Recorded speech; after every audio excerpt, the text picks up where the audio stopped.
Ədəbi tənqidin missiyası nə olmalıdır?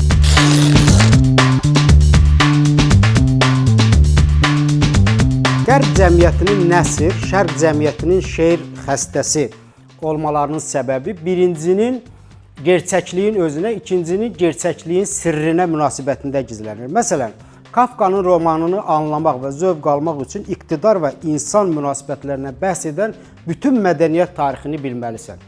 Füzulinin qəzəlini başa düşmək üçün isə özündən fələklərin od tutub yandığı illüzyon bir aləm uydurmalısan ki, estetik zövq ala biləsən. Eyni poetik mövhumat bizi Kafkada bilgilərimizin, Füzulidə xəyallarımızın sərhədlərini genişləndirməyə məcbur edir. Kanadalı ədəbiyyatşünas Northrop Frye Tənqidin Anatomiyası kitabında orta əsrlərdə dini mətnləri təfsir edən müəllifləri nümunə göstərərək onları müqəddəs mətnləri dünyəvi dillə şərh etdiklərinə görə təqdir edir.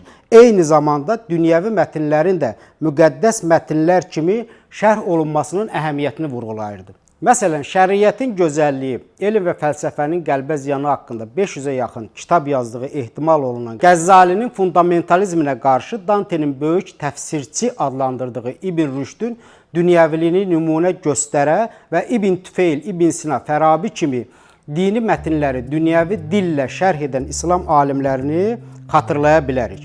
Frye bir əsərin 4 yöndən şərh olunmasında israrlıdır.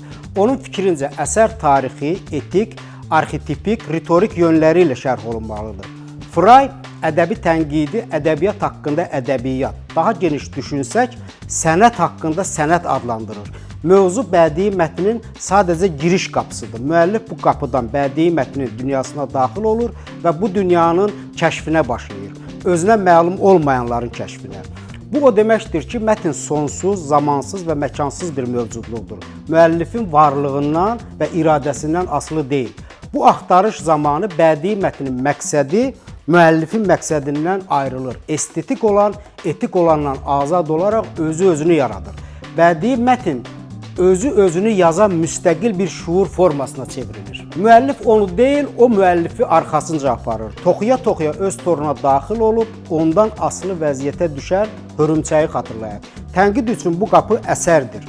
Tənqid bu qapıdan içəri girib özü-özünün məlum olmayanlarını kəşf etmədikcə, özü-özünü yazmadıqca sənət haqqında sənət olma şansını itirir. Belə bir fikir də var ki, tənqid olmasa sənət vəhşiləşər. Bu vəhşiləşdirmə sənəti ideologiyaların xidmətində şərh edən tənqidə də xasdır. Nəsiminin dərisini soyanlar və soyduranlar Nəsimi şeirinin şərhçiləri idilər.